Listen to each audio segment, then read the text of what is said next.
Welcome to office zone. আজকে MS Excel এর 5টি গুরুত্বপূর্ণ ট্রিক্স আপনাদের সাথে শেয়ার করব। তো আপনারা মনোযোগ দিয়ে এই 5টি ট্রিক্স দেখেন, আপনাদের অবশ্যই উপকারে আসবে। ঠিক আছে, ট্রিক্স নাম্বার 1। ট্রিক্স নাম্বার 1 দেখেন, আমার এখানে কিছু ডাটা আছে।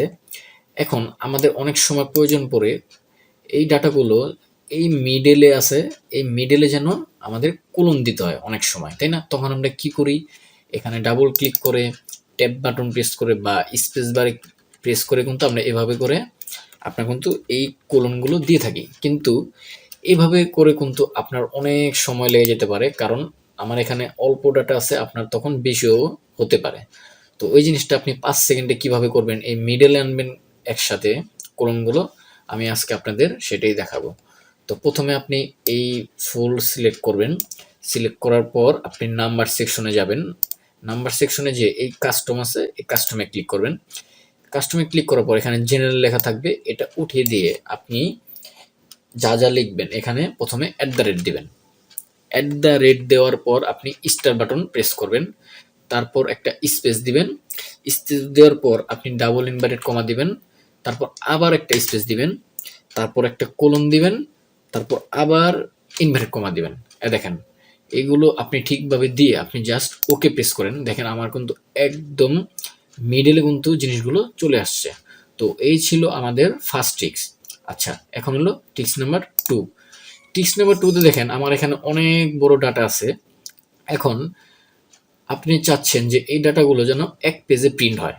এখন দেখেন, আমি যদি একটু কন্ট্রোল পি দিয়ে দেখাই, দেখেন আমার ডাটাগুলো কিন্তু অনেক রয়ে গেছে ডানে, এখানে কিন্তু সবগুলো শো করছে না। তো আপনি কিভাবে এটা শো করাবেন? আপনি কি করবেন, এই ডাটা ভ্যালুতে যে বা সরি এই পেজ লেআউটে যে আপনি এই অটোমেটিক আছে, এখানে জাস্ট ওয়ান পেজে ক্লিক করবেন। ওয়ান পেজ দিলে আপনার কিন্তু সব ডাটাগুলো এক পেজে চলে আসবে। এখন যদি আপনি কন্ট্রোল পি দেন, দেখেন আমার কিন্তু সব ডাটাগুলো এক পেজে চলে আসছে। ঠিক আছে, আচ্ছা, এটা গেল আমাদের ট্রিক্স নাম্বার 2। আচ্ছা, ট্রিক্স নাম্বার 3।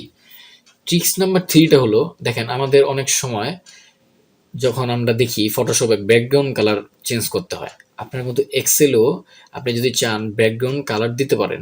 কিভাবে দিবেন? একদম সোজা জিনিস, আপনি এই যে অ্যারো বাটনটা আছে, এই যে এখানে অ্যারো চিহ্নটা, এখানে ক্লিক করবেন। এখানে ক্লিক করার পর হোমে যাবেন। হোমে যাওয়ার পর এই যে সেকশনে যাবেন, ফিল কালার নামে অপশন আছে, এখান থেকে আপনি মন মতো যে কোনো কালার দিয়ে কাজ করতে পারেন। আপনি যে কোনো এখন কাজ করতে পারেন, সমস্যা নেই। ঠিক আছে, এই ছিল আমাদের ট্রিক্স নাম্বার 3। আচ্ছা, এখন হলো ট্রিক্স নাম্বার 4। ট্রিক্স নাম্বার 4টা হলো, দেখেন আমাদের অনেক সময় আছে এই যে বার, টাইটেল বারগুলি থাকে ঠিকই, কিন্তু এগুলো কিন্তু শো করে না। দেখেন আমি যদি একটা সেলে ক্লিক করি, এখন যদি কাজ করি, দেখেন আমার কিন্তু এগুলো শো করা নেই।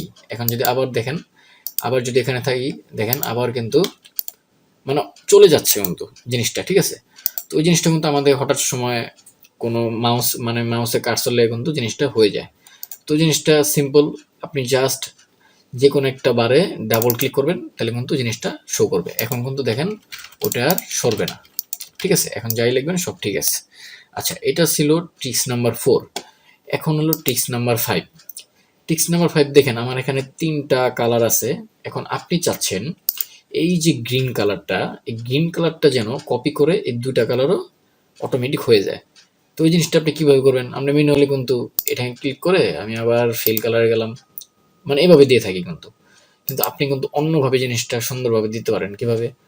আমি যেহেতু গ্রিন কালার দিতে চাচ্ছি, তারপরে গ্রিন কালারের সিলেক্ট থাকা অবস্থায় আমি এই যে দেখেন, এই যে ক্লিপবোর্ডে ফরম্যাট পেন্টার নামে একটা অপশন আছে, এখানে ক্লিক করবেন। এখানে ক্লিক করার পর ফুল সিলেক্ট করে নেবে ও।